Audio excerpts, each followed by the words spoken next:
Make sure we're on the air, per We se. are on the air. We are live. We're live. Unfortunately, the required statutory notices were not delivered to adjoining properties as required by the North Carolina General Statutes 160D. So the town will be unable to hold the public hearing for agenda item 11A, and staff requests that that item be moved from the agenda. Staff also requests to add item number 9, a pre-application presentation from the Rama Center of Charlotte for a conditional zoning application for religious use at 7112 Newtown Road, and item E to the consent agenda to approve an amendment to the contract to audit town accounts. So that's 12A, not 11A. Well, it'll be 12A. Will be. Yeah. Okay. All right. And so where's the audit contract go? That'll go as item E under the consent agenda, approve amendment to the audit contract. Okay.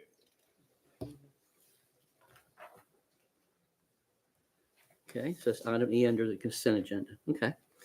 Can I make, is that all at this point? That's all I I have. make a motion, we adopt the amended agenda. Okay, all in favor? Aye. Okay, it's unanimous. Okay. All right, conflict of interest statement. In accordance with state law, it is the duty of every council member to avoid conflicts of interest.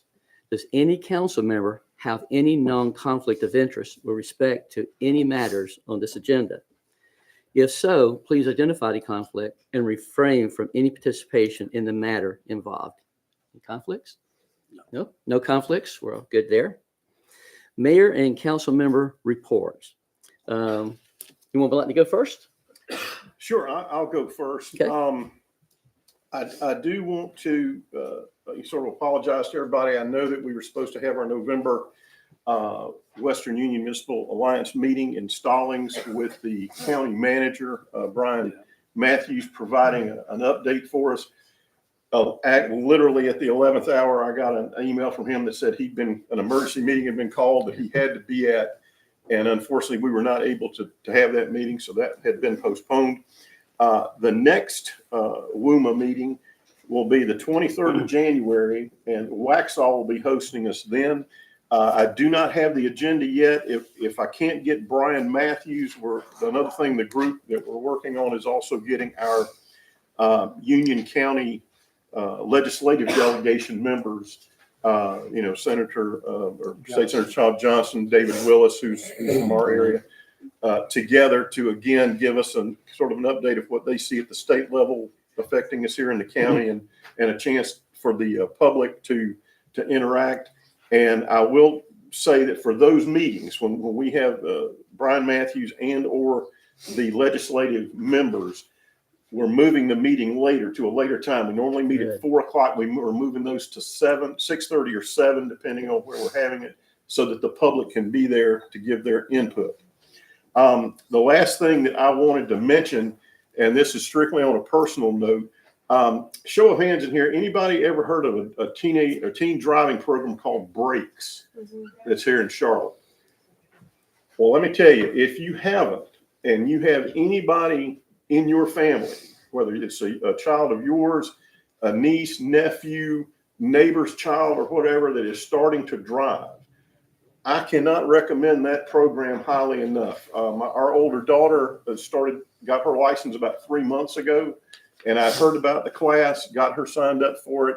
I went out there on Saturday, and let me tell you, it is an amazing program. And briefly read a little bit about it.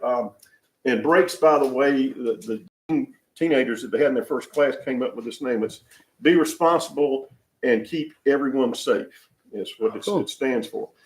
Brakes began holding its teen proactive driving school in Charlotte and has taken the program nationwide. The course puts teenage drivers behind the wheel to provide them hands-on training to learn how to avoid an automobile crash. By making each participant a better driver, the course will prevent crashes and save lives. Since that first school was held in 2009, Brakes has reached out to and the number they gave us this weekend was 150,000 teenage drivers have been nationwide through this course in 50 different states and 5 countries. The school is free of charge to all participants, so no teenager is denied the opportunity to become a better prepared driver. So driving, folks, is something we all do every day, and anything that makes, the road safer, and especially for new drivers. And I'll get off the soapbox, but I'm telling you, please check it out. If it's not for you, for a relative or neighbor, it is well worth their time, participating with that. Okay, awesome. Thank you, Jeff. Anyone else? I'll just say one. Okay.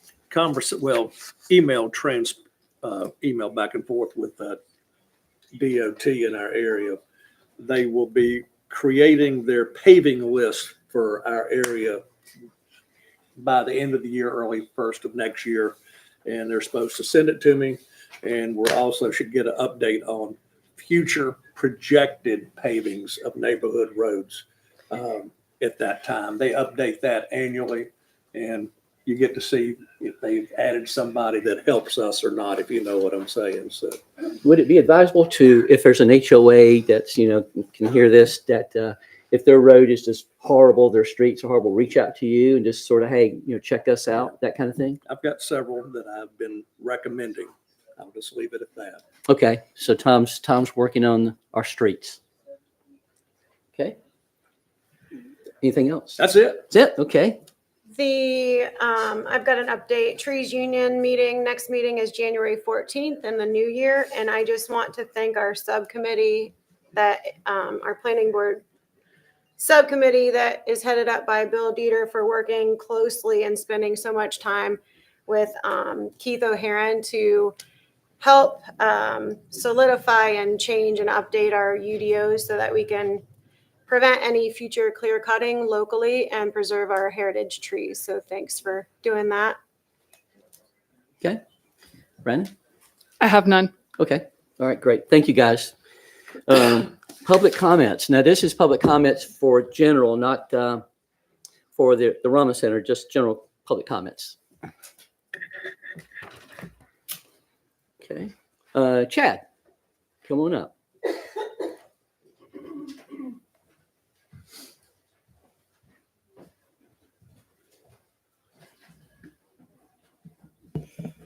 Good evening, Chad Emerine. I live in Arrow Plantation. I wanted to address some issues in regards to the planning board and projects going before the board. The council has made significant progress in updating the land use plan, ordinances, and policies. However, the execution of following the UDO to the letter is still lacking. The requirements for the appendix applications and the level of completeness are very clear with the details, especially in Appendix 2. There have been 4 applications that have gone before the planning board with missing items. Beechwood and Polifka both had missing items and they were tabled. However, Keystone and Classica came to the board with missing items, yet they were still recommended by the board. In some cases, this occurred due to the developers promising they had items up to the day of the meeting, yet never provided it in time for the meeting. In the last one, the developer claimed incorrectly that the requirements that we have are not how Union County works in regards to sewer. Some members of the planning board agreed and chimed in. This is misinformation that was easily found on Union County's website. This information was provided to staff after the meeting so they can address it going forward, but allowing developers to force their way to the planning board and get recommendations without complying with our UDO is unacceptable. Even if it's a good project that will likely be approved, nothing should go before the board until all items are turned in and complete. We've asked the staff and council to enforce these requirements, and the council has greatly done of adding the 15 working day requirement for submission. For December, Toll Brothers is intending to present for Deal Lake. However, they've not turned in all the requirements and not met the 15-day window. In fact, we had a private meeting with them as representatives of Arrow Plantation a week ago, and they admitted that they do not have all the requirements, but feel that the work they have done is provided and appropriate. Based on this, I'm asking council to coordinate with staff to ensure that every single application must be complete per the UDO and turned in 15 working days prior. Toll Brothers clearly has not provided multiple items that meet the UDO, and therefore they cannot come to the December planning board meeting. They must turn these in and come in January or later. This process is failing us as residents if we continue to allow projects to go forward not adhering to the UDO. even if a project is allowed to go to the planning board and missing items and just listed as conditions for recommendation, that's not how our conditional zoning and our UDO works. We have a common standard that is clearly spelled out in the UDO and our policies, regardless of how simple or complex the project is. Okay, Thank Thank you, Chad. And by the way, it's 15 business days, not working days. But thank you. Debbie, you're keeping track? Okay, all right, thank you.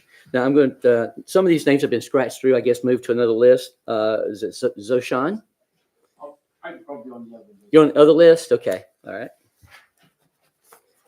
All right.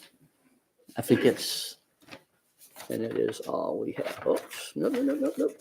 I see the backside. Jeff.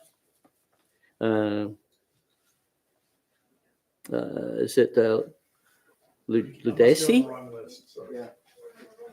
On the other list? Okay. Okay. Is it Dima? The other list as well? Okay. Okay. Afif, you know the list. Okay. Joel. Okay. Iftar? Yes, I'm on there. A list. So, okay. Is there anyone that signed up for this list that I did not call their name for the regular public comment? Okay. So, I mean, well, but I'd like to send it about town business, not, well, you did. Well, I did, but I scratched it off of it. Chad, I thought I needed to be on the other one. okay. So I just have, we'll get you next time. it's important. Let's. It's okay. Yeah, we need to wait and keep to the list. Okay, Gail. So you're on the other list, but it needs to be on this list for the I'll just future. mention it when I get up. Okay. I'm sorry.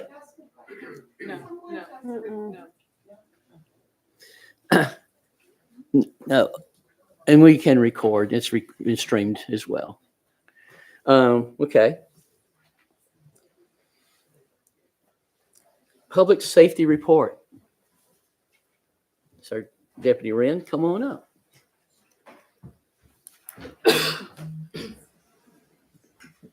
Proves ain't too much. It's hard to get through here. Sorry for the inconvenience. Mayor, Council, once again, thank you so much for having me. It's fantastic to see the open room. Just a quick reminder, that's probably not going to be your fastest exit in case we do have to get out. Just make sure if you're next to the streaming equipment, do your best not to bump it. We're going to get a ton of emails, so just keep that in mind. Looking from the month of November into December, so we did have some numbers rise. Accidents to include whether it's just property damage or with serious injury went from 28 up to 32. Alarms went from 34 to 42. Burglary to a home or a business went from 2 to 3. Disturbance to include a domestic disturbance went from 12 to 10. So we had a reduction there to include Thanksgiving. So domestic disturbances went from 3 to 9. So once again, getting back into the holiday and getting back with that family that you probably only see once or twice a year, we had a pretty good increase. So going back to the foot patrols, if you're seeing us in your neighborhood, we went from 8 to almost 20. We really want to try to hit. We've received a lot of your emails about walking trails and things of that nature. So you're seeing us parking the cars a little bit more often and getting out on foot in your neighborhoods. Preventive patrols, which is just strictly us in your neighborhoods or us pretty common around your area, whether it's, hey, can you be in my neighborhood a little bit more, went from 638 per month, now up to 714. That's just us hearing your emails, hearing where you want us, what times you want us, things of that nature. Traffic stops went from 23 up to 49. That is not to include the saturation that we just did. And Ms. Karen's going to fill you in a little bit more on that. That was a few days ago. Last month, we had 1,042. And in the month of November, we had 1,163. So 1,163 calls for service, but that does include the stuff that we get on top of priority calls. So it's self-initiated police activity to include things that another 911 call coming in. So that's all of the combined information. Once again, thank you so much for having us. If you see us out in the area, please flag us down. Let us know what we can do to continue to help you and keep this relationship going. And Thank just to you. let you know too, just FYI, been in touch with Chief Deputy Underwood and primarily Lieutenant May, what I was trying to do this past month was set up a joint, I say with different towns, Wesley Chapel, Marvin, Weddington, and we're still having some break-ins, unfortunately. And so Lieutenant May and I went back and forth several times and ended up talking to, I'm going to say all the big wigs down there and the detectives and whatnot. And they felt like that it wasn't, with the investigations going on, it wasn't a good time to have an open forum and to share things, because these guys are looking and watching social media, and they're doing their homework, unfortunately. And so the Sheriff's Department felt like at this time we don't want to or don't need to do anything in the open, because I was going to have it down to high school, invite everybody, and just sort of blow it up as a public type deal with the Sheriff's Department. So then Lieutenant May sent me a rough draft of the thing that just came out. Yes, that got sir. posted on social media. And Yes, so sir. we went back and forth on that. And so that's what went out instead. So if you don't mind, just, continue to post these kind of things when they come out from the Sheriff's Department. They're working really hard to, solve these, break-ins and get this under wraps. And so that's sort of where we're at with it. So, Yeah, FYI. Thank you, Mayor. We really do appreciate it. One of our big goals is anybody who's ever been in the military, operational security, or what we call OPSEC. So operational security, we don't want to release too many details before we need to, things of that nature. So whether it's a social media blitz and the information getting out there, we want to be able to filter it correctly. In full transparency, we want to try to do the best that we can, as fast as we can, as safely as possible. Well, that being said, it's not a holding of information. It's about releasing it to the best of our ability. So if anytime you have any questions, comments, concerns, moans, gripes, things that we're doing wrong, I'm going to do any and everything I can in my power as a lonely little deputy all the way up to the elected official to make sure that my email is ready. All my contact is on the town's information. We're going to do what we can to try to stay as helpful as possible, all the way up to the traffic saturation that Ms. Karen's going to reiterate a little bit on. All the way from cars from Indian Trail that were here, all of Wesley Chapel was here, things of that nature. So us working together is key, not only between us, but the community. Right. Thank you, Mayor. No, and I reached out to the mayors of other towns too, and everybody's on board with it. So everybody's Excellent. concerned about it, and so that's where we're at with it. So we're just Absolutely. we'll follow you guys' lead. Excellent. Thank you. But Karen, you have a report on the Yeah, give it now. go ahead and give it now. Be a part of this if you don't mind. We're on the subject. The Sheriff's Office ran a dangerous driving reduction traffic enforcement operation on Providence Road near Weddington Road on December 3rd. The operation ran from 9 a.m. to 3 p.m. and involved several deputies, including Deputy Wren, Deputy Gordon, Deputy West, Deputy Murray, Deputy Charles, Deputy Parker, Lieutenant May, and Chief Deputy Underwood. During the operation, over 50 traffic stops were made, resulting in 65 citations or written warnings. One vehicle was towed due to a fictitious plate and no insurance. It was reported that the motorists stopped, were extremely apologetic and thankful to the deputies for their guidance and proactive efforts in the operation. Deputy Grant Wren was the lead planner for this operation and conducted a pre-event briefing to ensure that the objectives were clearly communicated to all involved. Lieutenant May wanted to be sure to recognize Deputy Wren for his efforts in organizing the operation, which was carried out efficiently and with great success. Great. Thank you, Deputy Wren. Thank you so much. And I will say they've done that 3 or 4 times this summer, if I'm not mistaken. And each time, I think this is the highest number, but it's been in the 40s each time. So if you have a heavy foot, they're going to get you. So be It's careful. 35 right down here. Yeah. So, all right. So we're going to move on. We're going to do a pre-application for the Rama Center. Now, I want to just clarify, this is a pre-application.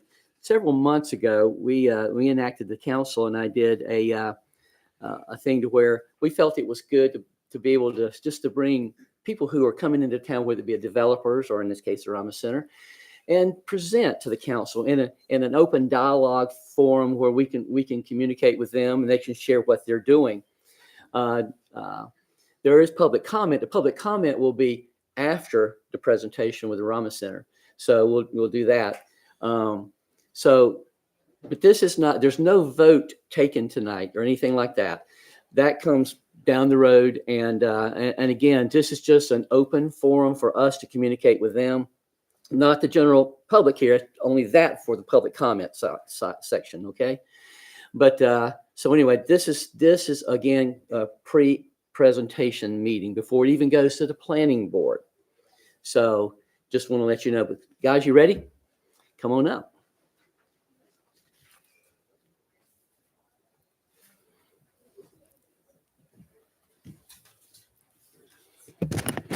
Peace and blessing, everyone. Thank you, Mayor, City Council, for having us, Town Council.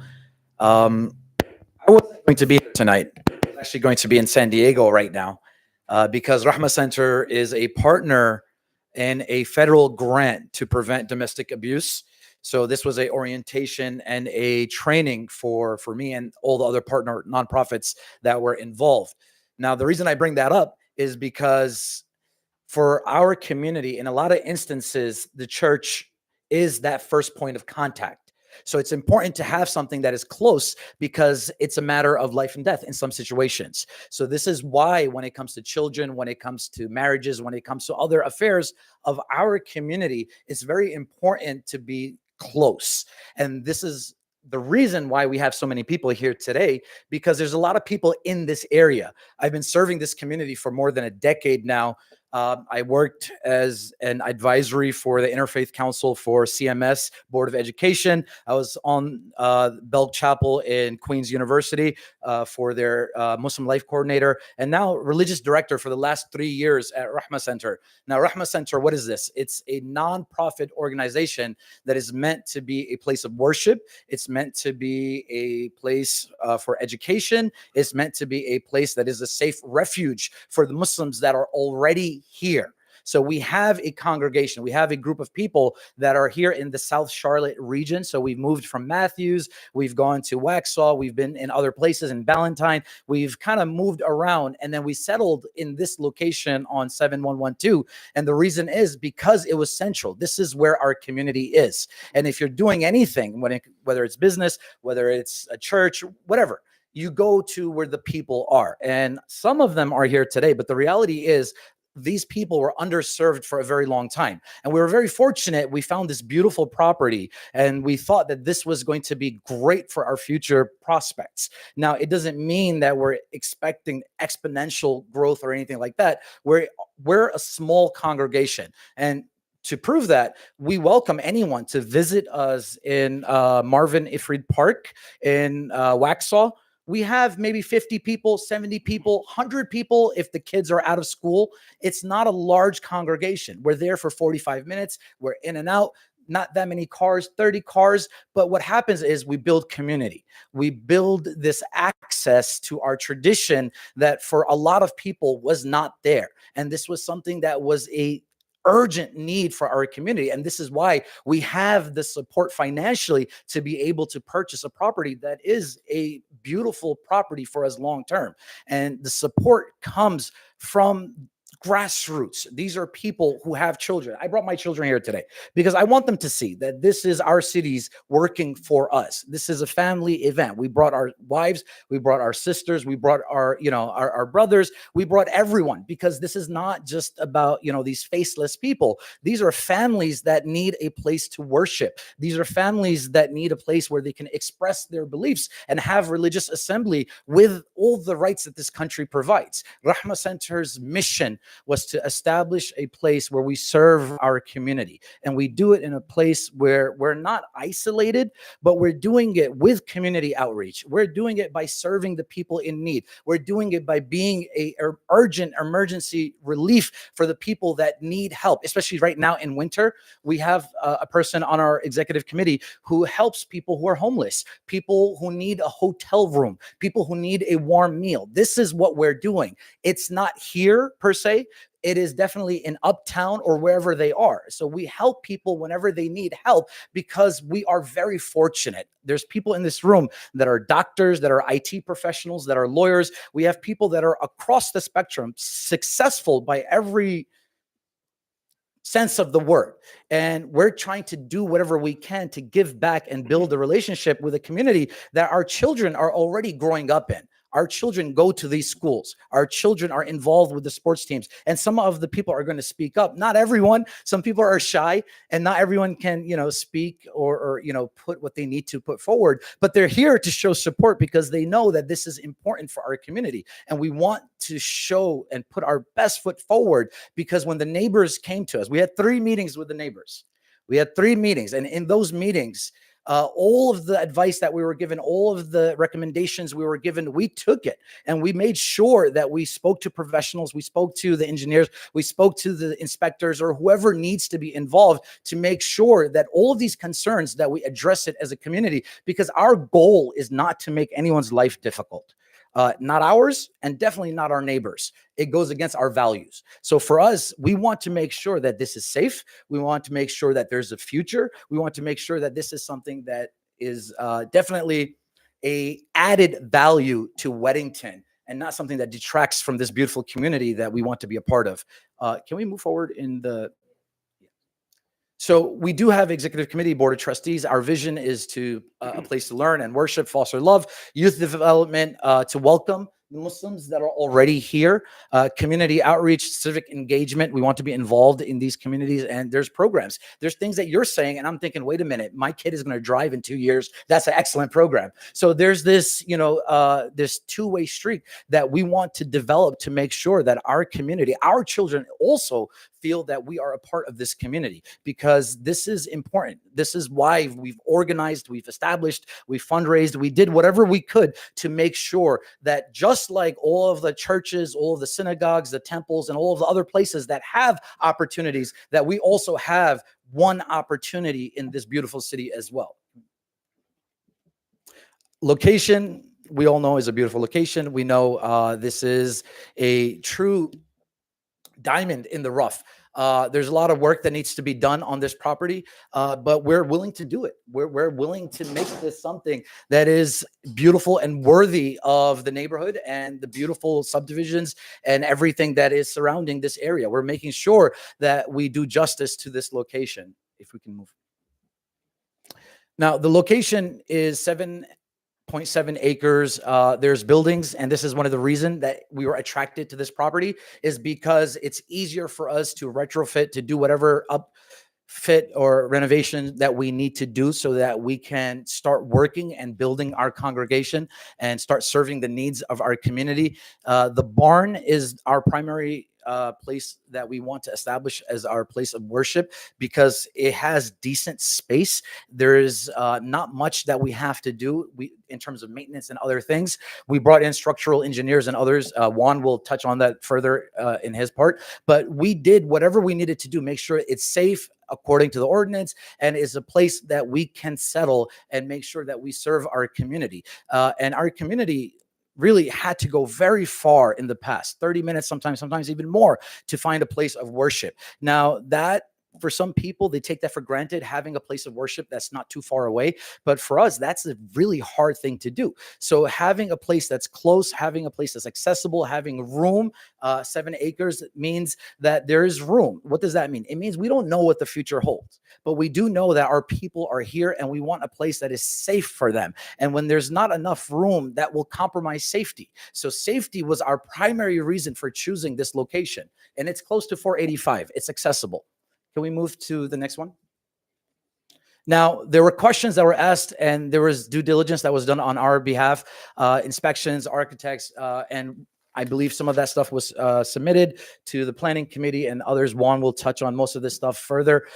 We did whatever we could to make sure that we were not in foul of city ordinance, or we didn't do anything that was half-baked, but that we are genuinely committed to this property. And if that means we have to spend money on professionals and experts coming in and telling us what we need to get done so that this is by the books and there's nothing that would be controversial in any sense, this is what we're going to do. So if that means that we have to do testing on asbestos and lead, do everything else, listen to what the engineers are telling us and do the retrofits that we need to do, we'll do it. That's not our concern. We were told, honestly, we didn't want to because it's expensive about the sprinkler system. And then our engineer told us the same thing. He said, look, you'll save money. So there's things that we absolutely appreciate that the neighbors brought up and brought to our attention, and we were able to get that. But it didn't deter us because we know the value of where we are. We know that the location is very important for our community. And that means that they're also going to support us in making sure that whatever needs to be done, we're going to do. Thank you. So Thank you. there's a lot more to say, and I know we'll get to the question and answer section, but I do want to thank all of our community members, the people that really came out. Not everyone is here because we didn't ask everyone to show up. We told them it's a very small room, but we do appreciate the people that showed up. Thank you. And especially you guys. And thank you for Appreciate it. changing your schedule to be here tonight. Well, anytime. Thank you. Juan?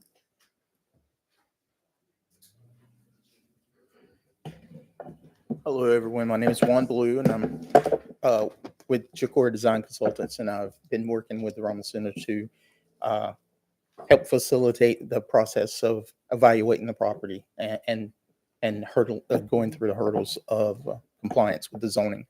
At this point, as Ativa mentioned, we did engage a architect and a structural engineer who evaluated the building's existing conditions.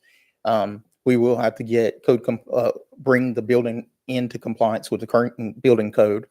That report was submitted to the planning department, both from the architect and the structural engineer. From there, they made recommendations on the sprinkler system. They gave us alternatives to not have a need for sprinklers. But all of those changes required a dramatic amount of changes to the existing building. And honestly, it would take away from the aesthetics of the building. So rather than do that, the Rama Center has decided to pursue installing a sprinkler system so that they can keep the beauty of the building. So currently we have requests out to 3 different sprinkler providers who are working on quotes for us. In the meantime, we did also get a transportation engineer to do our initial traffic memo, which was submitted to the town planning department. The planning department sent that over to your engineer, and they determined that we do pass the threshold of needing a TIA. So we reached out back to the traffic engineer. We just had a conference call with them last week, and to get everything together for them to move forward. From what I understand in the conversation, will be reaching out to the town's engineer, whomever you guys use for that, to confirm the format and all the information that they like to see. And once they get that all together, they'll come back to us with a proposal. We have an estimated cost. We know about how much it's going to cost. That's a process I did not realize took so long to complete. From what I understand, if under the best circumstances, it may be March before that is complete. And that is one of the requirements for our application to be complete to go before the planning board. So we don't anticipate being prepared to go to the planning board until that's completed and our application is considered complete. We have also reached out to the Union County Health Department, who came out, and an inspector came out to inspect the septic system. There's 2 separate septic systems on the property, one an engineered system and one is a traditional system. We've also reached out to a soils engineer and consultant to come on site and evaluate the soils to see if we can expand the existing system, if we have to install a new system to accommodate the modifications that we'll be making to the existing building.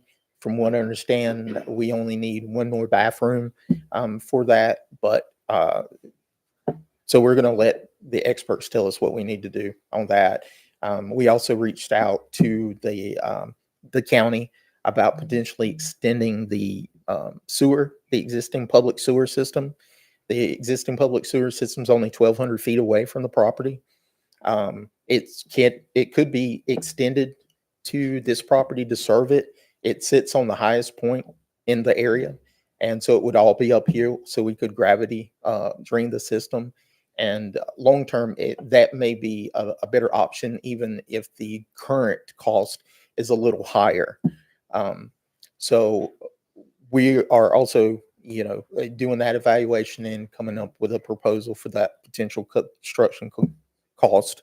And it'll be part of their evaluation as the Rama Center moves forward.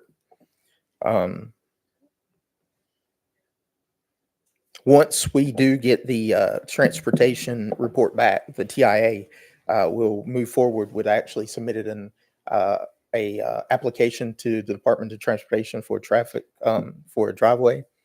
And with that TIA, they should be able to give us comments back and determine if we have any kind of mitigation that we have to address.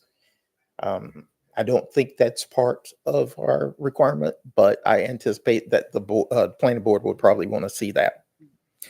So I think that's it. Okay. Cool. Thank you. Thank you, Juan. Appreciate it. Ferris, are you going to say anything? Okay. Okay. So that's all, everything for the presentation. Public comments for this here? Okay, thank you, Debbie. First one on the list is Todd Alexander. I defer at this time. Questions or not? Okay. All right.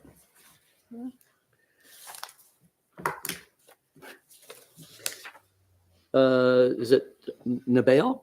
Nabil? Yeah. Come on up.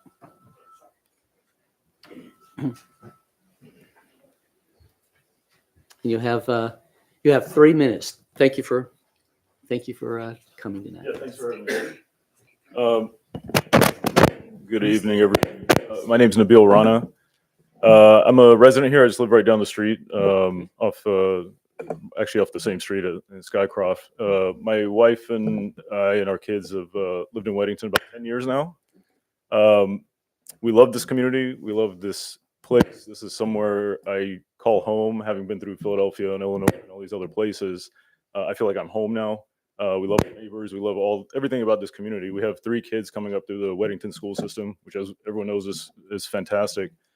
The one thing that has been missing for us since we've been here is exactly this, a place of worship in the local area. The closest mosque that we have that we go to is about 30 minutes away. And as everyone knows, anyone who goes to church or any area of worship, you know how important that is for your family, for your life, for your spirituality, for guidance, ease, anything you need. And so to be that far away is very, very challenging and difficult. And one of my daughters has already left. She's at Chapel Hill now. She didn't have that as a kid growing up, which I miss. And my other 2 kids are coming up now as well. So it would be wonderful to have that opportunity for them to be in the vicinity or close. I grew up in a very small town in Virginia, Bluefield, just a couple hours north of here. I don't look like it, but I'm a hillbilly. I grew up in the mountains. And growing up, we didn't have a mosque there. It was a very, very small town, wonderful people, loving, kind people. We were very close with our neighbors, but there was still, most people probably didn't know what a mosque was when I was growing up over there. And by the time we finally built one, it was not only a great service for us as a community to congregate and get to know each other better, but it ended up being an actual great service for the community as well as a whole. And not only were they providing public services for the community outside of the Muslim community, but it became a main focal contact point for the local churches to work together, to do community projects together, to understand each other better. And so in the end, it became a tremendous, tremendous benefit, even among our own neighbors, to where people could get to know each other better, which especially in the current climate today is absolutely critical when I'm raising my kids and trying to take care of my family. I think that's very, very, very important. So this thing would be obviously be a great benefit to me, but I think it would really serve the community of Weddington as well. It'd be a tremendous benefit. Okay. Thank you. Thank you so much. I will apologize for the names, okay? So it's Suhail? Okay. Debbie?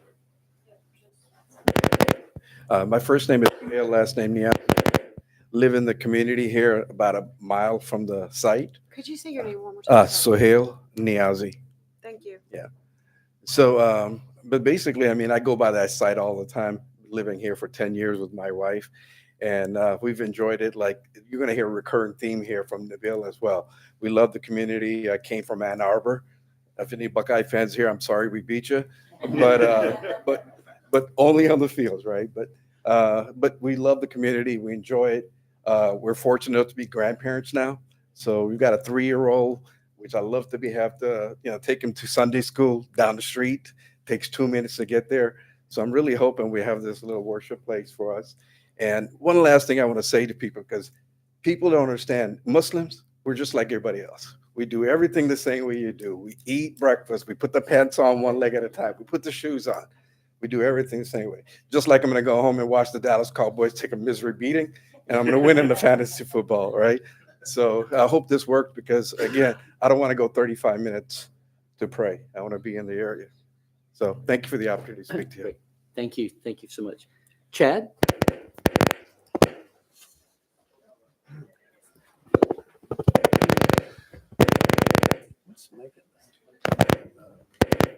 Let's see, is somebody recording? Somebody's watching. I'll try my best.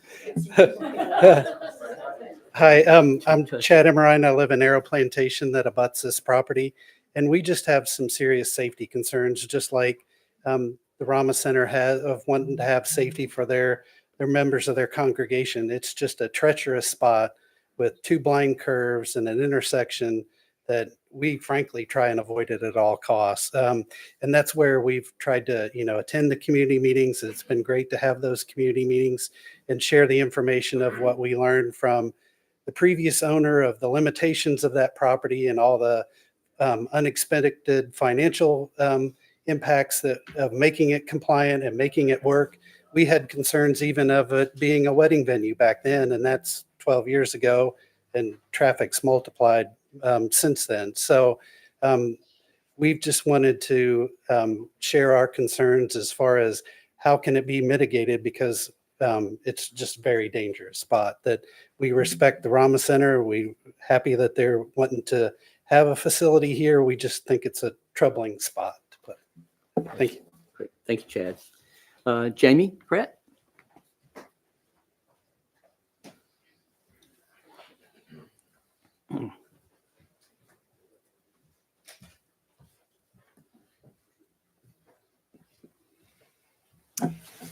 Mayor, council members, my name is Janie Pratt. I also live in Arrow Plantation. Moved here in 2008 with a transfer from my company. Could have moved anywhere in the greater Charlotte area, but we chose Weddington for its rural character, the small town feel, the large lots. You've heard it all before. I also serve on the board of directors for the Arrow Homeowners Association. I'm speaking personally tonight because there was not time for the board to develop an official position statement after the agenda was changed. But I can tell you officially that there have been numerous board conversations after all of the design charrette and the other meetings that have been held. There is a high level of concern among board members. It appears that the commercial type use of this site is not compatible with the neighborhood. You've heard the reasons: traffic, lighting of the parking lot, and potentially any maybe development of sports complexes or recreational amenities. Crowds coming to attend special events that may be scheduled there. Runoff, again, from the more intensive commercial use into the very environmentally sensitive Monday's Run. But tonight I want to focus just on traffic. There are already a number of new residential developments underway, planned, and in the pipeline. And these will unquestionably increase traffic in that vicinity, with no planned road improvements to handle the increased volume. There There is no traffic study required, as I understand it, by the letter of the law. But I think in this situation, common sense requires a traffic study at that intersection. The closest proximity we have, closest in proximity, is the intersection of 12 Mile Creek at Weddington Road, which was rated F in the traffic study that was prepared for the Eagles Landing development for Toll Brothers. There are no road improvements planned for that or for this site. So if the council does consider approving this request, please make it conditional on improvements to the road that would generate a sea level rating by a traffic study at a minimum. Okay, thank you. Great. Thank you so much. Gail, do you have anything to add to this conversation here? First, I'm going to start off by saying what I was going to say and to thank you, Mayor Bell, for responding to the explosion that we had in Steeplechase. He was there, he attended and let us all know the concerns of the residents and to the people of Steeplechase. And I thank you. Thank you so much. Thank you. Okay. And although I will tell you, Mr. Decker did pass away. So that was sad.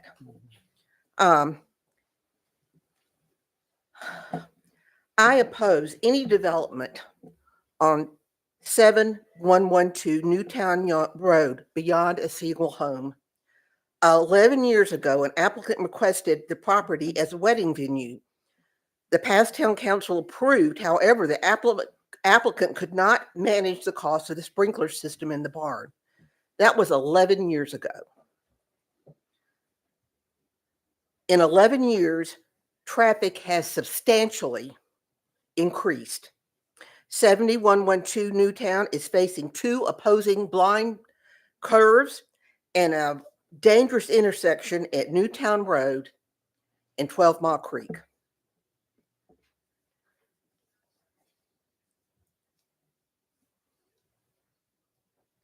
I travel Newtown daily, and approaching 12 Mile Creek is a blind curve. Traffic is at any given time is backed up at any time. The issue being there is another opposing blind curve with traffic attempting to turn left onto 12 Mile Creek. Then you have the traffic attempting to turn right or left onto Newtown. Turning either way is risky.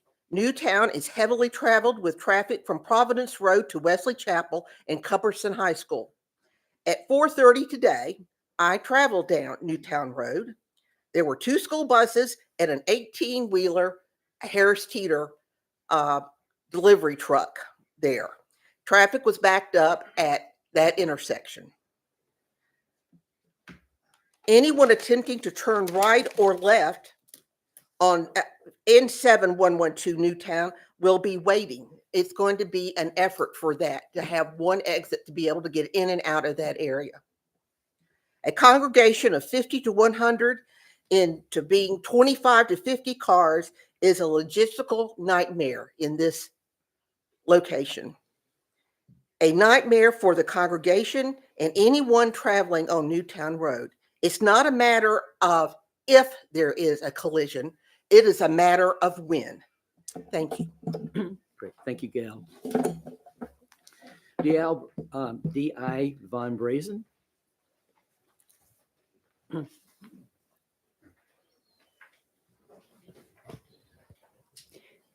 Could you repeat your name, please? And anybody else that comes up to speak, repeat your name. It's capital D, capital I. Last name is two words, Von Briesen, VON space BRIESEN. Good evening, Mr. Mayor, the Planning Council, and the audience here, and also virtually. Thanks for the opportunity to speak today. I've been in Charlotte since 1998. I came here with my wife and 2 children, and since then we had 3 more. I've worked as a professor at Central Piedmont Community College since 2001 and taught at all 6 or 7 locations. I've lost track of how many we have. And I'm an adjunct at Charlotte. And I've known Ferris here. I'm going to basically address them as the brains of the organization. I've known Ferris here since as long as I can remember, maybe 20 years. And his wife used to beat me at late night Scrabble many years ago. And I met Imam Atif when he came to town and taken him out on my boat on Mountain Island Lake. And so I want, rather than to speak to these generalities, traffic's always going to be a problem for everybody. I will say that our congregation meets at a different time than Sunday church.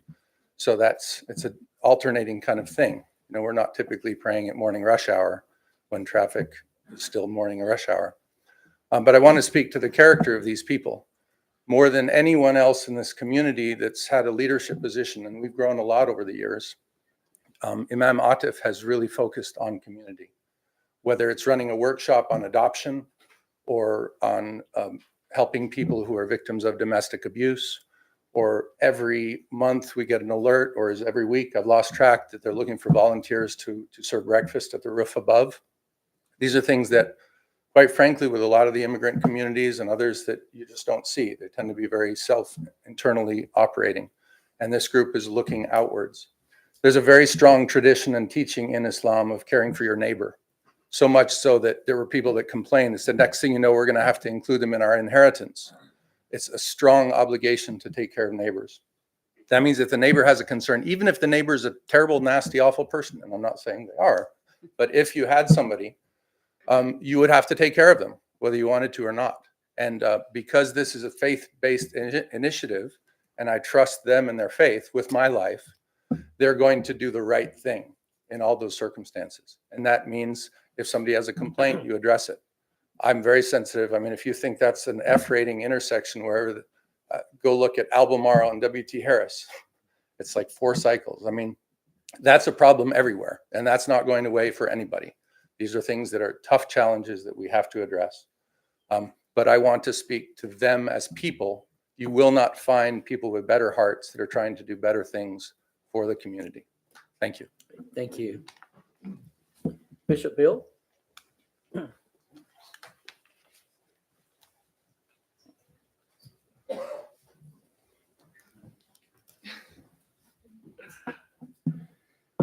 My name is Bishop Bell, and I've been a resident of Charlotte since 1988. I live in Cavalon, which is at the intersection of 12 Mile Creek and Newtown Road. Several of our board members are here and other neighbors. Let me first by saying this. I'm also the chairman of the board for a global missionary organization. We are all about women's rescue. We're about eliminating human suffering everywhere, so I applaud what you're doing. It is near and dear to my heart. The challenge that we face is the practical issues that we have here. I don't think there's a single person in this room that would say, we don't want a mosque in the community. What we're saying is the location for this particular site is horrific because of all of the reasons that have been stated. And, you know, if we go through this, and this is part of what we do as a community want to understand, because this has been a significant topic for us. What is the process that we're going to go through? What is the actual process? What are the stage gates that are going to take place? Because, you know, we said, using common sense for the traffic, mandating that traffic analysis, we have to do that. We've seen it. We cannot make a left. We can barely make a right, no matter what direction we're coming out of that intersection. It's a problem. No one will deny that that's a problem. So we need to understand that process, and we encourage anybody involved in this, take the extra steps to go through this deep dive assessment. The other concerns that have been raised, and again, this is not about what's going there. Okay, this is not about the fact that it's a mosque. If it was another Christian church in the community, we would have the exact same reaction. So this is not about the faith. The biggest issues, traffic concerns, continually gets raised up by every one of our residents. light pollution from parking lots because we don't know. There's too many unknowns. Noise pollution, it's unclear what the impact is going to be. The size, the height of the structures, we don't know what the long-term plan is. We haven't seen it. The environmental and community impact, which has been addressed. So we ask very specifically for a clear understanding of what this process is, and that extreme due diligence is done. And if the community, I mean, a lot of things can be solved with fixing roadways. A lot of these things can't be addressed with fixing roadways. So we need to understand the process. We need to understand the stage gate. But I applaud what you're doing. Just as a community, this is a terrible location for that. I also drive 25, 28 minutes to my church to go worship. So I understand that. But, we just believe there's a better location. Great. Thank you so Okay. much. Thank Appreciate you. it. Thank you. Cut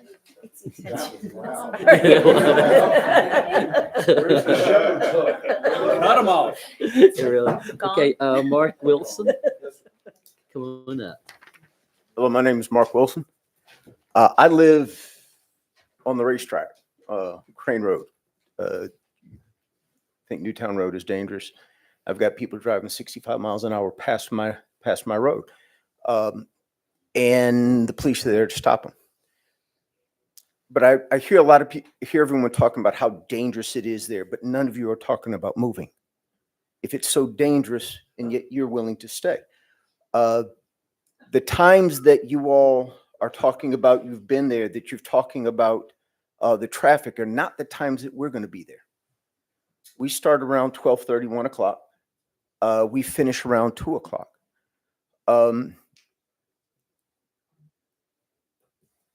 There, if I'm not mistaken, I saw a sign for a school bus stop right in that area. And although I don't drive it, and I defer to you that you know the road better than I do, but I find it difficult to believe that they would maintain a school bus stop on a road that's so dangerous.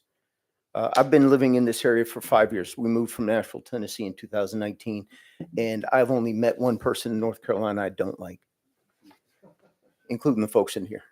I don't have any problem with you all disagreeing with my point of view, with your concerns. All I'm saying is I think that until we're there, two things. One, no road improvement, I don't believe is going to happen until it needs to happen. Not when you want it to happen, when it actually needs to happen. And two, I think that we won't know the exact impact on traffic until we're there. You can guess and they can do studies and whatever. But I think we need to see as it happens to be able to determine what's happening. You mentioned that you drive 30 minutes to church. That's because you want to. I have to drive 30 minutes to a mosque.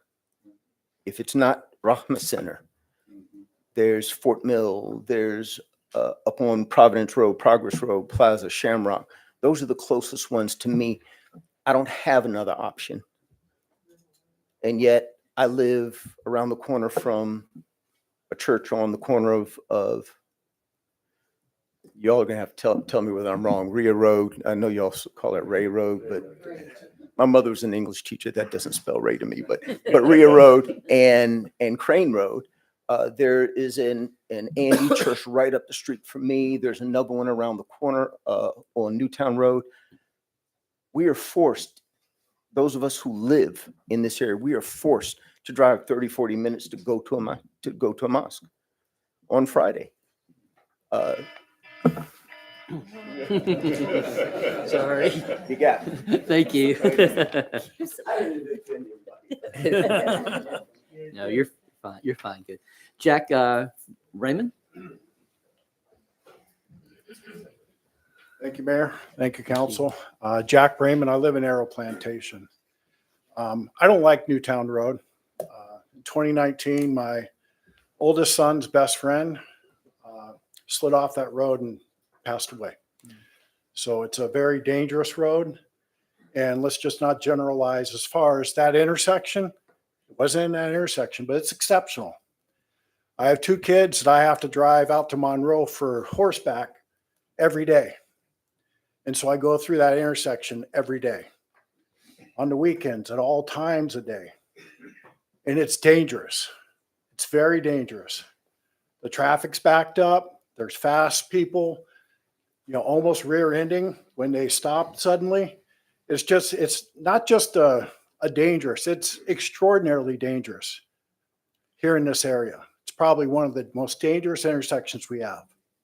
I do worry about the infrastructure to support a retrofit.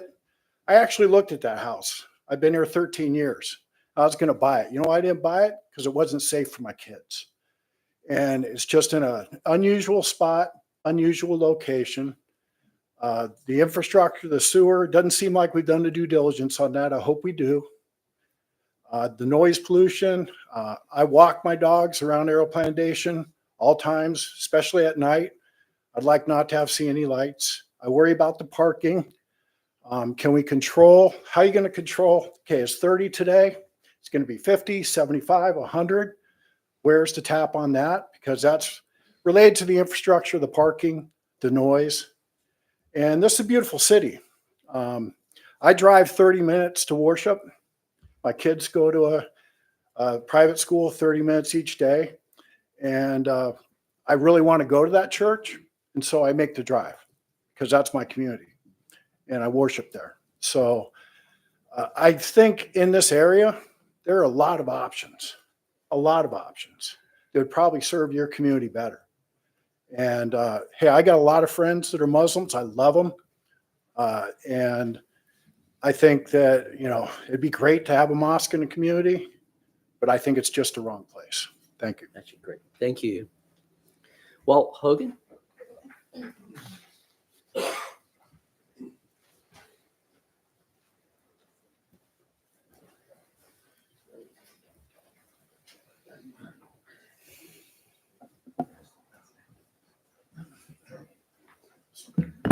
Good evening. My name is Walt Hogan. I've been in the community for, 23, 25 years. I've loved it here. Expect to head on to the next evolution here. And all I wanted to say was that all this stuff that we're talking about now has solutions. The thing that does not have a solution is what's going on in the other 5 or so acres that are associated with this property. I have heard that a mosque is going to go in there, and the large Methodist thing that's over that way is something that was done before the regulations went in for the size of a religious or any other kind of building. I never hear anything about that in all the, let's see, I've been to 3 of them now. It's pretty much the same information. I believe these folks know what they're doing. I don't have a problem with that, but I do have a problem with what they're not telling us about the 7 acres that are on the other side of this little turn in. I personally would be terrified to drive that road every day or pull into a small entranceway that's got parking for me and move out. I think that there probably could be a better solution for that road, but I'm not sure about that. I do believe that the people that are talking to us and trying to sell this are from the heart wonderful, but I don't believe that there's any way that we could put a large device home on the 5 acres that is never talked about. Thank you very much. Great. Thank you all. Excuse me, Kimberly Church.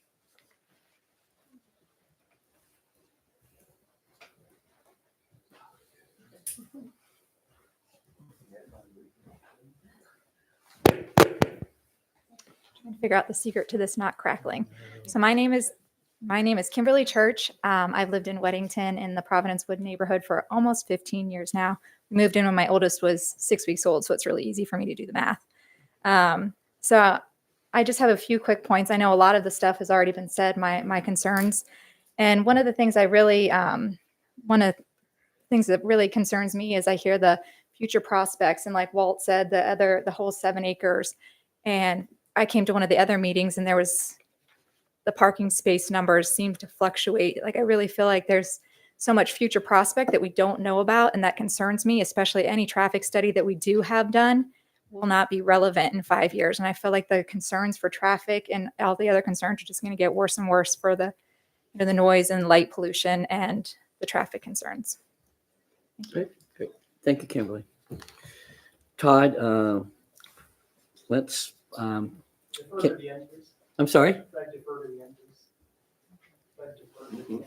Okay. You can't What- really. Well, you need to come on now because we're at the end. I am the. Well, we got one more, but you're pretty much at the end, so come on down. Do any of these guys here that were signed up wrong need to speak? They're here. You got them. Yeah, I'll cover that too. Todd Fallsgraf. I'm the owner of the property. So probably the person everybody wants to hear from. So I bought it about 8 years ago. It's a very interesting property, old house, old barn, but it's not as old as you think. Most of it has been modified in the last 20 years. And it is in pretty rough shape. It was in rough shape when I bought it. It still is in rough shape now. My intention was to move into it initially, and then things changed in my life. I actually started to compete in an Olympic event. This old guy right here. Went to 2 world championships in skeleton, if anybody knows what that is. So yeah, you can Google that one. And that had me out of town, out of the country most of the time. So I was never, able to move into the place. Decided to put it up for sale and had several developers contact me that wanted to buy it and put houses in there, little McMansions, and basically scrape off the property. And I really didn't want to lose that neat old house and that really, really cool barn and just have more McMansions in the area. And then I was approached by the Rama Center, and they had a very, very interesting proposal, which I thought would be excellent for the community. That's about the best neighbor you can have as a church. And I reviewed the proposal, had a lot of questions, spoke to them, spoke to Juan, and I really liked the proposal, and I thought it was an excellent idea, which is why I decided to go with them instead of some other developers that were actually offering a considerably larger amount of money.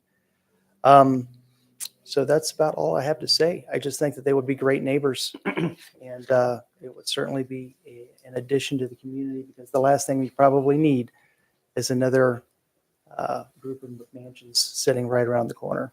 As far as the traffic goes, I don't think that has anything to do with the church. That's a greater problem that we should be addressing with either city council or the county or the state, as far as trying to alleviate that problem. I don't think that has anything to do with this. Thank you. Okay, great. Thank you, Todd. David?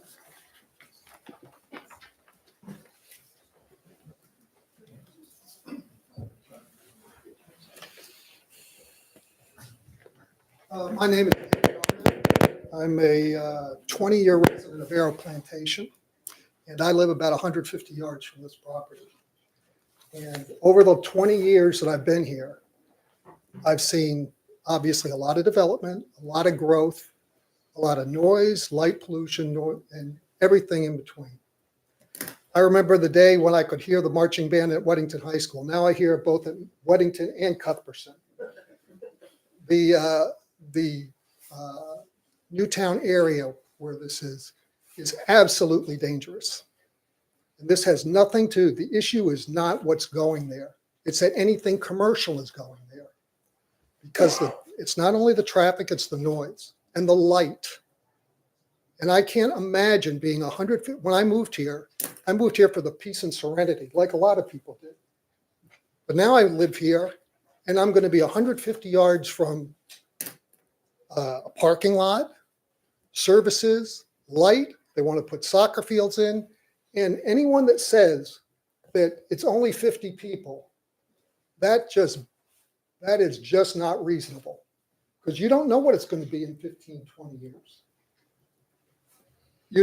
Everybody mentions about how the growth and the Muslim community, all the communities, all the faith communities. I'm a man of faith, and I want you to have a place to go.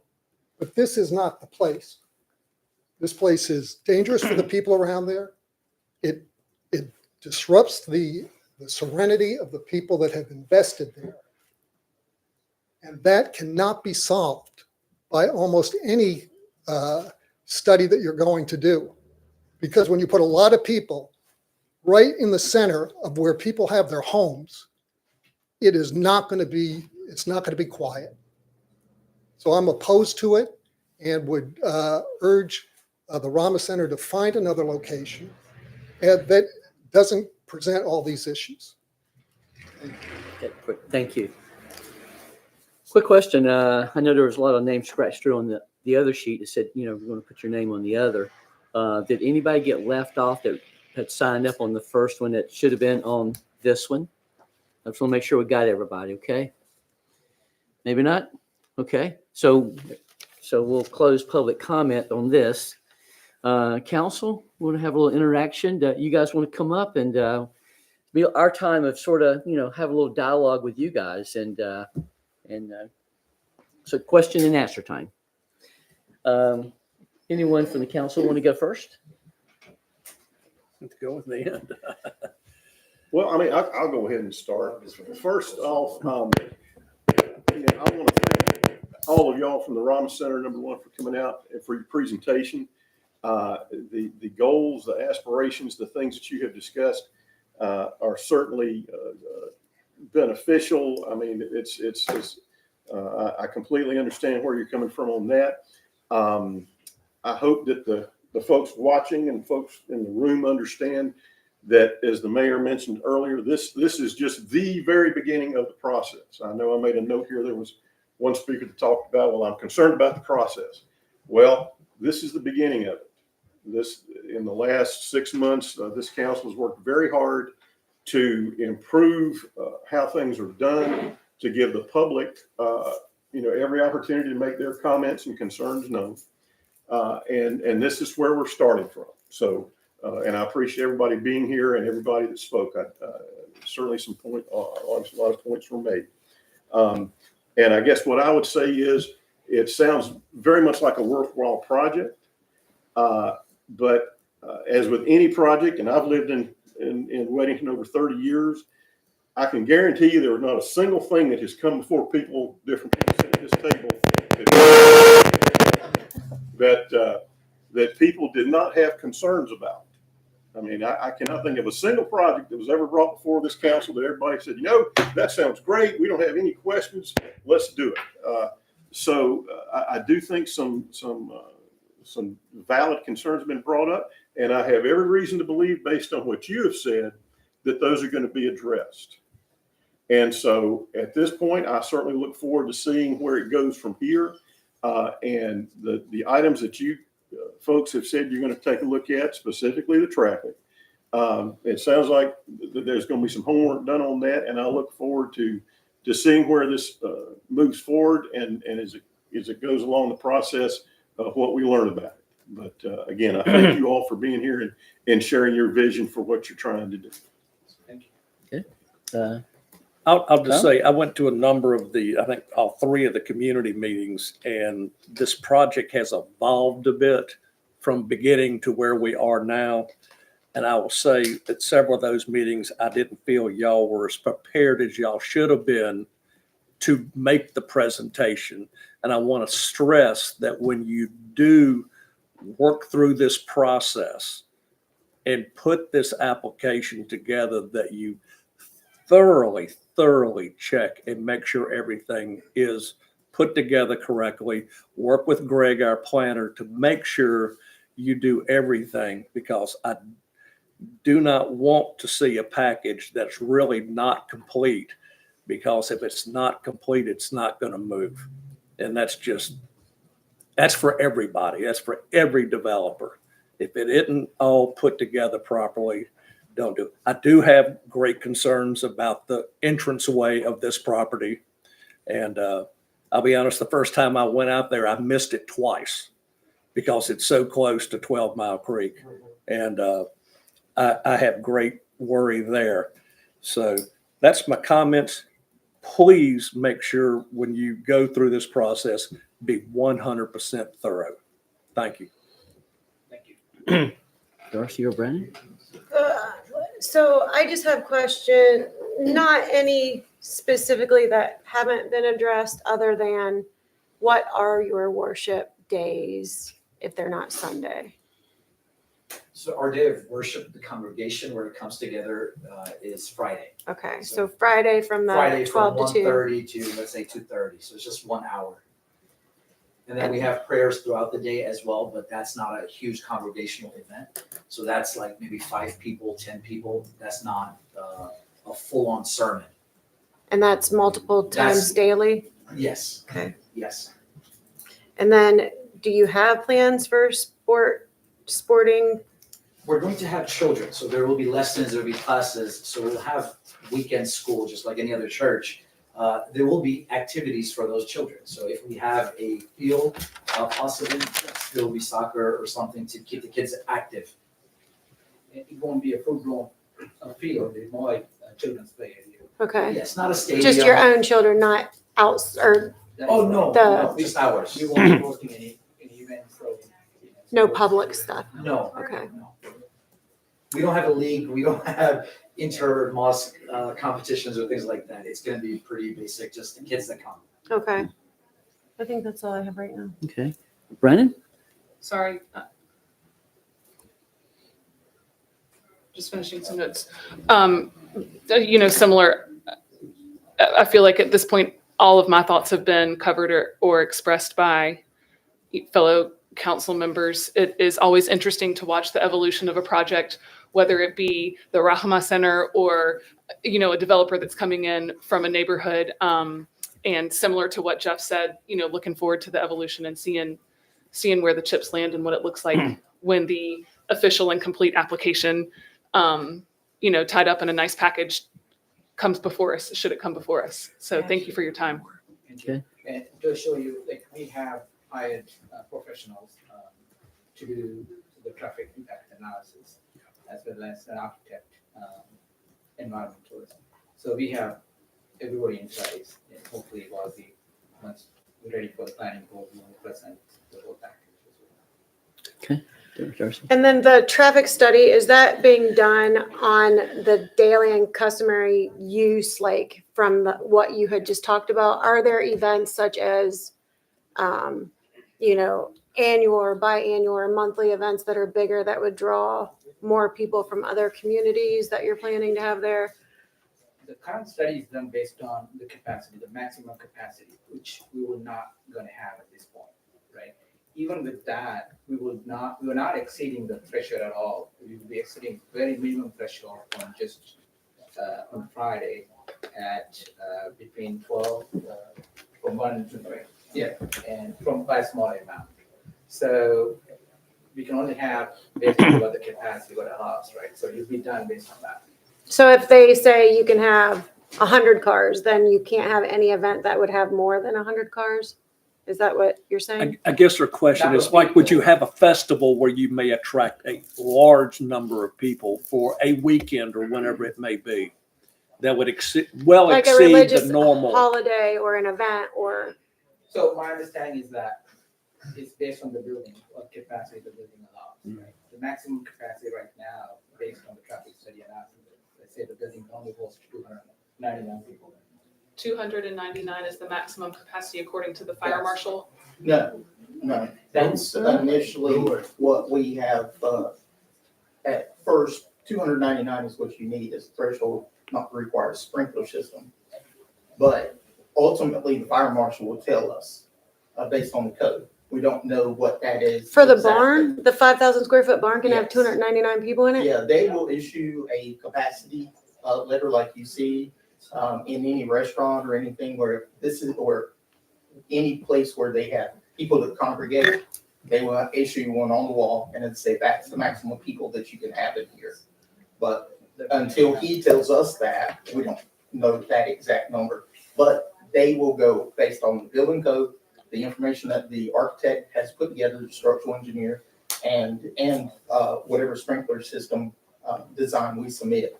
So they'll review all of that stuff And they will make the determination of what our capacity is inside the building. So based on sewer, traffic, then you'll decide what plans are for the rest of the 5 acres, or do you have ideas now? No, as far as the rest of the property, within church, and I've seen like the large church here, they have long-term maybe plans, but the guys, this congregation is so young. Right now, the main focus is just that phase 1. They have no real plan on phase 2, phase 3, because they don't know how large they may get. But our evaluation for the traffic impact analysis is based on what we initially anticipate the max capacity for the building is. It may be 10, 15 years, or it may be 5 years before they hit that capacity. Right, but then the traffic study's done, and then if you decide to expand, say on the other 5 acres, then would a new traffic study have to be done? Yes. They would have to come back Yeah. for approval Anything for something. outside, because this is a conditional, anything outside of what we're proposing now, any changes, any increase in building size, which would be capacity, has to come back to you guys, because it's conditional. It's conditional based on what we submit. If we're planning to do anything else, we have to pull a building permit, which has to go through the county and the town. And so there's no really way to kind of get around that. As I've seen on the recent submittals from the local church here, when they plan to do their expansion, they submitted plans to let you guys know, this is our plan, and that's what's required. Okay, thank you.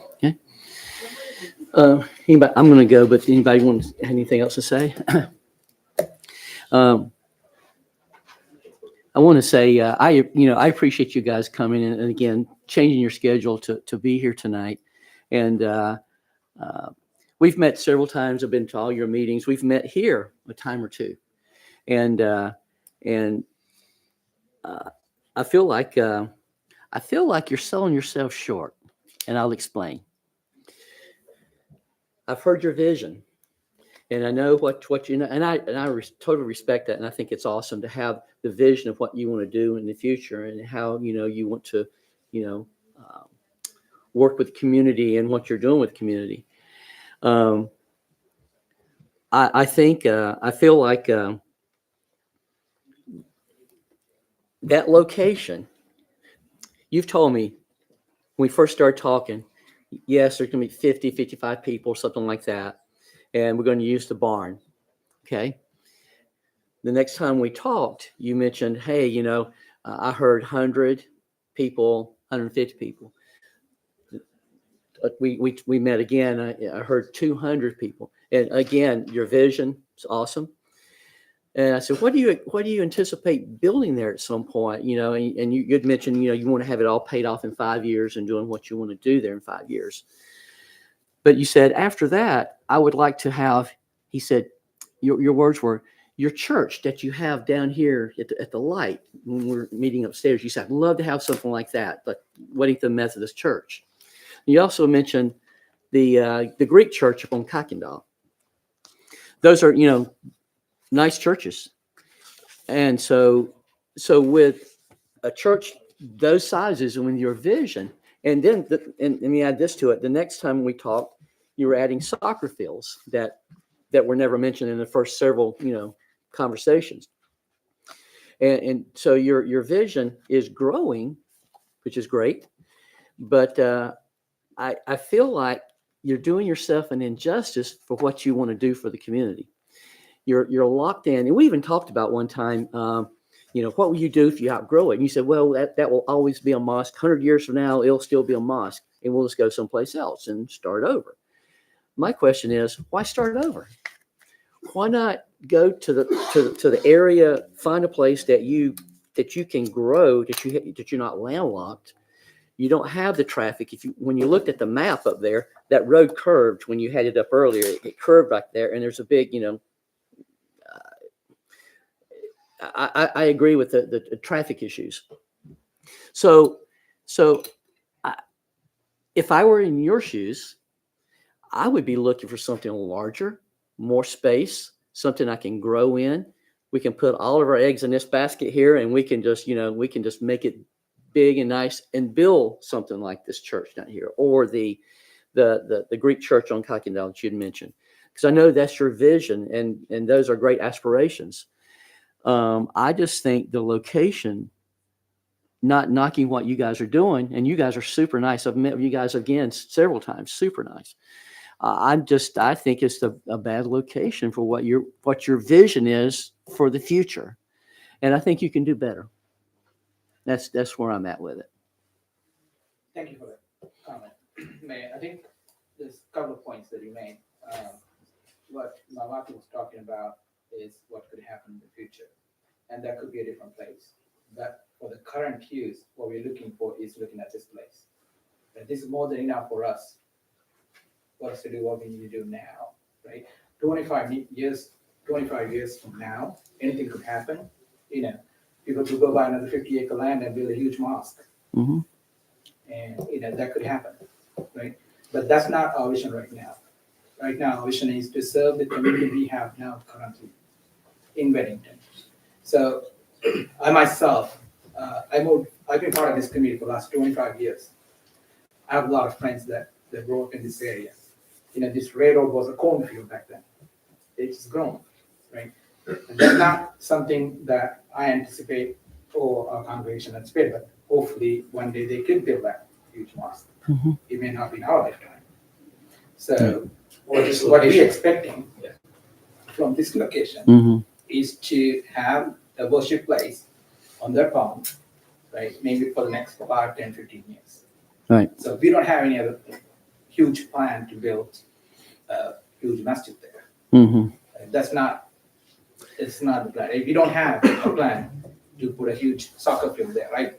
I know you guys had mentioned a couple soccer fields, and those were the words or I terms. think, are used. I think what we're mentioning is No, just saying having a place for the children to play. So wherever you have children, you're gonna have a playground, you're gonna have something. So even Right. if it's a front yard or a backyard, kids just need a soccer ball. That's all they need. Right. So, and and keep even in mind, that, whatever we plan to do, we will present that to the planning board, right? Mhm. And you will see that it's a big soccer field or it's a small playground. Right. You will see that.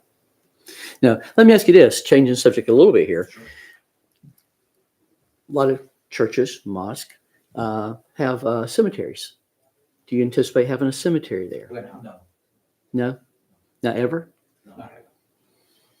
There's Okay. certain rulings around cemeteries, and having that in that area is not something that would work. So in Charlotte, there's only one cemetery, that most of the Muslim community uses. And for the time being, that's more than enough. There's other 2 locations that have been purchased by other mosques, so we don't anticipate that we would need one anytime in the next 2-3 decades. Gotcha. Okay. Again, I'll just end it by saying I feel it's, to me, wrong location for what your vision is and what you're wanting to do. And I think you guys are doing a lot of, I'll just say it like a lot of cool stuff in the community. And so I would just, I would like to see you have more elbow room, for the future. I think it's a bad location for various reasons that we've mentioned here tonight, and different ones have commented on. And so that would be my input, on that it doesn't work for that location, not only for just, that location, but it doesn't work for you guys. And that's my input. So, no, anyone else or anything else? Anybody? So, well, thank you guys so much. I really appreciate you guys coming in, and sharing. And I know you've done it numerous times, and it was last minute. And I really wanted to get you guys in here and let folks hear what you're, wanting to do and what you're thinking about doing. So thank you so much. And you guys are welcome to stay for the rest of a boring council meeting, or you're welcome to leave. But, whatever you'd like to do at this time. But thank you so much for being here. Thank you for having us. Thank you, guys. Appreciate it so much. Thank you. Thank you. Thank you so much. Thank you so much. Yes.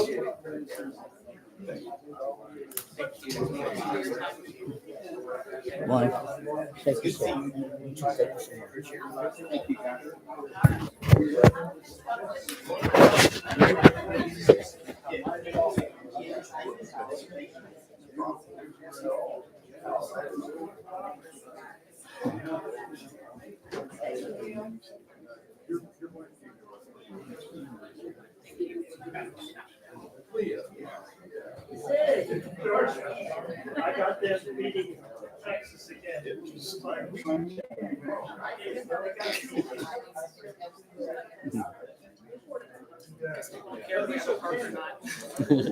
Right. They don't. Not now. We can. That was all the news a couple months ago.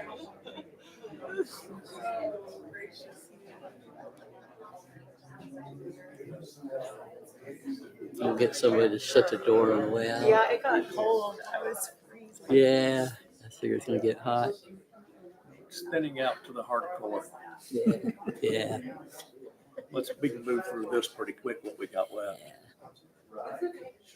All right. All right, let's move on to the consent agenda. Really, we're covering the approval of the town minutes from last time, the council meeting calendar for 2025, the town holiday calendar for 2025, and the North Carolina General Assembly statute that was just approved and passed by the General Assembly. So, and also item E, which is the amendment to the audit contract. So we have 5 items. Does anybody question? We got to get a motion for approval on the consent agenda. Does there needs to be I move that discussion? we approve the consent agenda as listed. Okay, all in favor? Aye. Aye, it's unanimous. Thank you. Item number, I don't know what number it is anymore. We've moved things 11. around. It's 11. I guess. 11, old business. Old business. Discussion of response to the park RFQ and authorization of staff to enter into a contract for negotiations. If you remember last month, we had Summit and we decided, hey, we'd like to have more than one bidder on it. And so then we got Labella in and they submitted as well. So council, staff sent it out, both of them. You had a chance to look at them. You have a preference on who you'd like to, or what you want to do with it. Let's put it that way. Well, I mean, I'll start off. Yes, I'm glad that we've got 2 people that have shown interest in this, 2 companies. I will say the thing that I read on this last one seemed more like a resume. I really didn't see any. The pictures I saw were not of, hey, this is what we're thinking about, what we want for you. So in my thinking, I would, and I know Greg can't be here because he is under the weather right now, but I would certainly like to get his opinion on if he's ever, and anybody else on staff. I mean, really, if anybody's done any homework on history, what have they done in the past, how have they turned out, that kind of thing. And then before, picking one or the other, I'd sort of like to see what they think can be done out here for us and go from there. But that's just me. I would just like to bring up that I agree with you that I would like to get Greg's opinion, but it was mentioned last council meeting and it has come up again. We are asking them for their resume. Oh, yeah, okay, you're right. That's it. Right. So Right. I just, Well, let me rephrase. I guess I'm not as a, expecting- I'm not trying, but that's Sure, when we okay. sent it out, we're saying, please send us your resume so right. we can review You're it right. And I and decide didn't if we mean want that- to hire you. I I just didn't mean wanted that to, disrespectfully. I guess what I was saying was I Same. thought that when they submitted the package, they would at least have something in there that said, hey, this is what we can do. And Yeah. this is kind of our idea of what might work. That's My understanding, correct me if I'm wrong, staff, that once we decide on which one, right. then they would actually do that and come and meet with us on 101. And then we can Develop say, the plan. yeah, develop the plan. And if Right. it works for us, then we can say, okay, let's, keep diving deeper. Is that correct? And they could provide different options. Right. It's not just they come out and give you one plan. It's the interaction. It's talking about what you want. that was that was listed in the RFQ, so they know what we're looking for, something concise and simple. And then when we work with them, they may come back with one or two different options. Then it- That's how it's done in the past. That's how we've done Right. it. And I was under the impression like you were. After and- we're in under contract. Because I was going, oh, yeah, let's see what their ideas are. But I get it. I understand what Brandon. exactly what you're All saying. you're And seeing is not- things they may just- have done. Right. I'm not trying to step on any toes. I No, just, no, it, no. it is kind of like a, we're hiring someone, so let's acquire some resumes and Right. leaf Right. through them and see who Right. the best candidate may be. That's for exactly, us. this is a request for qualifications. And so they're not allowed to give us their price or how much they're going to charge us for it at this point. So what you're looking to choose right now is the most qualified engineer to perform the service. Yeah. So And that's what we're And we asking. have a relationship with Labella already. And we can see, we saw what they're doing. Darcy or Tom, you guys want to comment? Well, my only comment, and it may mean nothing, but if we've already hired Labella, then we must trust Lycan. Obviously, we know them, so that unless Karen or Greg tell us something different, that So it's a different It's a different area.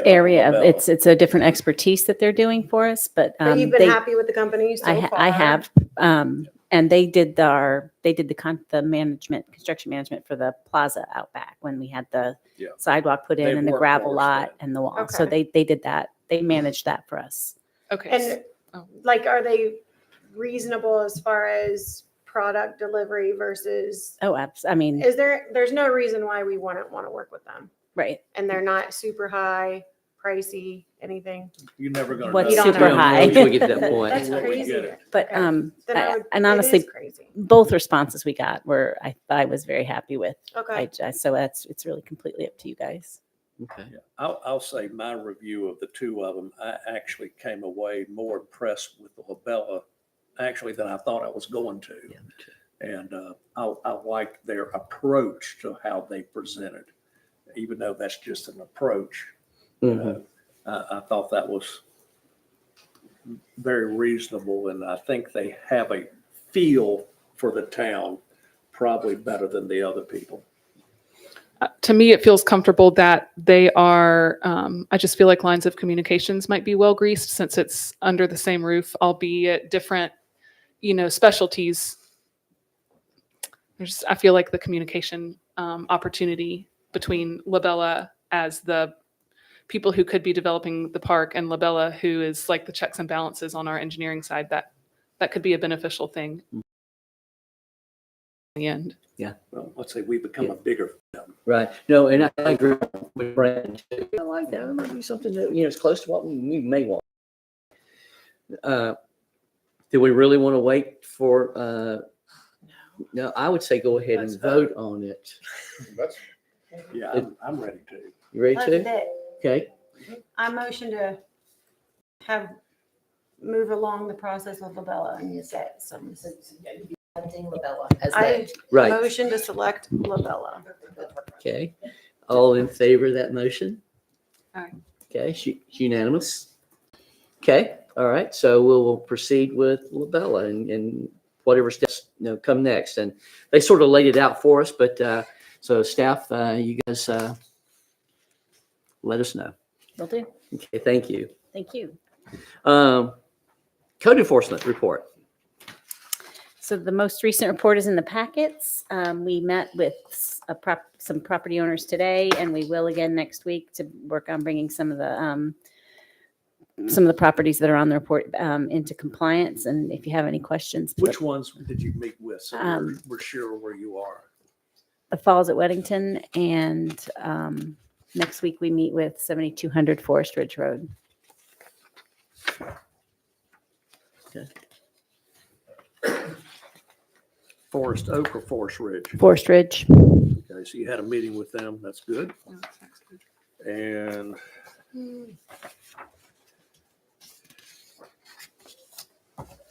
was the one in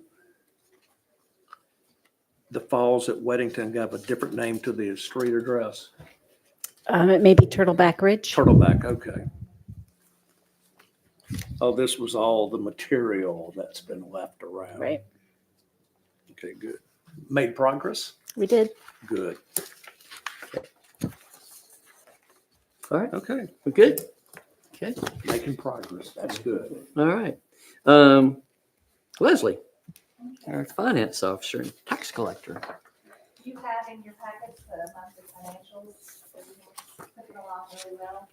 I will say you have the amended audit contract. We did not get our audit completed in time to submit before the deadline for LGC, so we had to extend the contract. The new estimated date to be submitted is no later than January 31st. That being said, I went to continuing education today. Only 48% of municipalities in the state so far have submitted their audits, so we are not alone. I don't think any of the clients of our current auditor submitted. She told me today that she's retiring. So we got to have a new Yes, auditor. doing governmental audits is not profitable, it's not fun, it's getting more and more complex. So we are going to have to go out for bid. And we're not very attractive to audit firms, so we were probably going to have a hard time. Can we get Labella to do that? So I'm going to start the process to try to get somebody as soon as possible. Now, why are we not attractive? What Small. constitutes that? We're too small? We're too small, we don't bring in enough money to do the work that's not. Really? Yeah. Okay.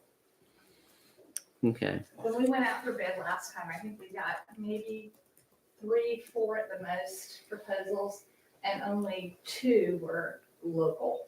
Really? So, yeah. Yeah. Well, she's been wonderful. She'll be greatly missed. Yeah. But Yeah. I don't know, I haven't Well-deserved. spoken to Davis, and you might know, but apparently they already went out, because they use our same auditor. They went out for bid, or RFP. I think they sent to 42 firms and heard back from 6, 3 of which said they don't want to do it. They're $20 million budget. Yeah. Yeah, I get it. Okay. I don't have the financial in front of me here. I think I left the wrong piece at home. One thing I noticed on the interim balance sheet is that doesn't appear to be any depreciation of our assets. Yeah. Do you do that all at year end? Yeah, that's our. I figured that was monthly the case. Financials are basically cash basis. Yeah. And that's a non-cash item, so that's in the, Yeah. financial statements that are done at year end. Yeah, I figured that was the case, but I figured I'd need to ask the question. Yeah, no problem. And our net income year to date is lower, but it's because we were still waiting on taxes to come in. Right. Yeah. Okay, I figured that because I saw the difference. Okay. They'll all be here in the next month. Yeah. Okay. I do have a question. There was, reasonable amount of money that was due from last year, the year before, the year prior, and then dribbles and drabbles. How is that going to process through on getting those resolved? Kim is very, very diligent in following up with past due taxes. It can take several years. I think we're not allowed to write them off until they're at least 10 years old. Yeah. We always will have. I don't want them some. written off. I want them collected. Well, yeah, but we've got 10 years to do it. Right. So a lot of times it's a bankruptcy, foreclosure. So We're kind of left hanging. yeah, you might have to wait for a lien to pay Yeah. off to bring it in. We do file liens, I assume. Yeah, then we publish, we track them down, she'll garnish, bank account as she can. And then sometimes it's just a matter of the cost to collect it versus what it's outstanding. Yeah. So it's better to wait than to go to some of the methods to Yeah. collect. The other option is to either sell them off to somebody or to farm it out, and they take a huge chunk of it. Yeah, there's a. That's your two debt sale choices. program in North Carolina. We've not participated in that in the past because we don't have enough Yeah. outstanding. I mean, we don't have a large amount, but still, it's, Because they collect almost 99%, so. yeah. Good. Okay. Thank you. Thank you. Okay. Update from our administrator and town planner, which Greg is sick tonight, but do you have Greg is sick anything that you tonight. can add? I do. I have a couple things I'd like to say, if that's all right. Thank you. I wanted to talk about the town tree lighting and holiday celebration. It was a great success. We Can I had interrupt you? Absolutely. Thank you guys for what you did with that. That You was and Let me Debbie and all finish. you guys worked at. I was expecting just a handful of people on that cold night and everything, and it was a great turnout, and you guys knocked it out of the park. So thank you. Okay. I'm sorry to interrupt. We had singing groups from Weddington Middle School, Union Day, and Union Academy. The Carousel Queen, Lacey Mayer, who is Miss Weddington and Miss Union County as well, helped light the tree. And we're especially grateful to the Weddington High School Marine Corps Junior ROTC, who helped with setup and came back to help clean up. And I can't tell you how much we appreciate all the volunteers, but especially those young men and women and their dedication. They are always here for us. I also have to give a very loud shout out to Debbie for all the blood, sweat, and tears she put into organizing the event. She might make it look easy, but I know how hard she really worked, and I wanted to thank her specifically. You may have noticed out back, there's a crew taking down the dead tree that's back there, and they're going to be pruning up the pecan trees to tidy them up. Yeah. Yep. So that we've got some good, healthy trees for our park. Good. And the planning board has changed the date of their meeting to avoid infringing on holiday vacations. So they'll be meeting on Wednesday, December 18th at 7, and staff will have the agenda posted for the public before Friday. And all new unwrapped toys are still being collected at Town Hall until Wednesday for the Toys for Tots program. Awesome. Great. Thank you. And again, the planning board is the 18th. Right, on Wednesday. And that, I think you sent that out today. I did. Yeah. So good that everybody knows. Awesome. Transportation report. Last month, just nothing really affecting Weddington, but yeah, it does, I guess.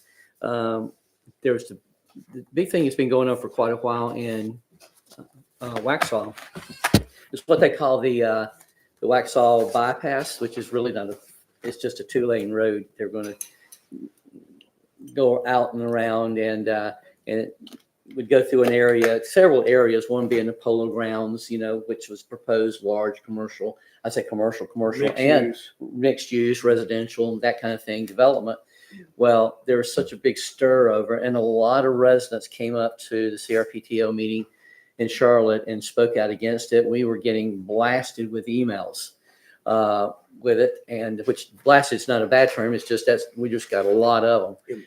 And so the board is hesitant about getting in squabbles between towns. I spoke out concerning if that development was approved and that road would allow that development and those developments to be approved over time, it would impact the traffic greatly on Weddington coming up through 16. And Mineral Springs was having an issue with it. The county had a big vote against it. So everybody was, on the Union County side was like, we don't want this. So CRPTO voted to table it indefinitely and then took away their points. So it's going to be years before that will ever come back up. And so again, that's sort of where that ended up. And I think the residents were relieved, and most of the towns in the area were relieved too. So unless I'm forgetting something, that's the major part of the transportation for this time. Council comments. I'll Darcy? start. I have never seen the town hall look so good as it does this year. Mhm. Matter of fact, my boys 3 days a week have weightlifting. We have to leave the house at 6:15. So I made them get up and leave 5 minutes early so I could drive them by to see it. And it's not on in the morning. They were like, oh, it's great. So what time do the lights turn off? They haven't been for 2 weeks because every day they're like, yeah, Mom, this is great. So, but like knowing what that looked like from the tree fall and how y'all got that done, I have that's some good work. Good professional. And then thanks to everyone for the year and the input, and Merry Christmas, or however you celebrate your holiday. Yes. Brandon, how about you? Yes, I'll agree. Town Hall looks phenomenal. And thank you for the tree lighting. I know many of my contemporaries and their families enjoyed that. And everyone have a safe and healthy holiday season. Cool. Tom? Again, I'll thank everybody for the tree lighting. It was a spectacular event, and I got a lot of positive comments on it. So that is nice to have something around our modest town hall. And I want to thank everybody who came out tonight and had input on our various conversations, and wish everybody a Merry Christmas. So thank you. Yeah. The broken record continues. Thank you to all the folks that helped make Town Hall look as it does for the holidays. It is absolutely spectacular. Thank you to all the folks that came out this evening. I know a lot of them have left. Thank you to the folks that are watching. I hope this is proving to be beneficial for everybody that can't be here in person or be here today. And I'll just finish up with again, a thank you to all the town staff. I know Kim's not here. I know Greg is not here. But for the amount of work that this small of a staff gets done for this town every year, I don't think you're going to find any other town in this state that can match that kind of record. I mean, the amount of work that we get done for the size of the staff that we have is spectacular. And I thank all of them for that. And I do wish my fellow council members and the staff and the public and everybody a very Merry Christmas, Happy Holidays, and let's hope 2025 is good for everybody. Yes. I don't think I can say it as gracefully as Jeff did, but I want to say thank you guys. It's been a pleasure and an honor working with, each one of you this year. And as this year comes to an end and we start into a new year, it's been, again, a pleasure working with the staff. And sometimes we all get frustrated because we have so much on our plates and the staff has so much going on. But I agree with Jeff. I don't think there's anybody that can get it out there and do it like we have. With Kim and Leslie and Debbie and Greg and Karen and then Karen here comes in and it's a great team and I appreciate it. And so Merry Christmas to each one of you. And as a little token of my appreciation, in the copy room before you leave, I have a card and just again, a little token of my appreciation for each one of you. And so staff, council, and Deputy Rand, wherever he's at, I want him to be involved. So he's up right by the there. door. He's I'm guarding gonna the grab door. him. So and Karen. So each one of you, I have a little gift of appreciation in there for you guys. So anyway, thank you and Merry Christmas. Thank you. Okay. So, and anything else to be said? Make a motion to adjourn. All right. Anybody? I'll in favor. All right. We're adjourned.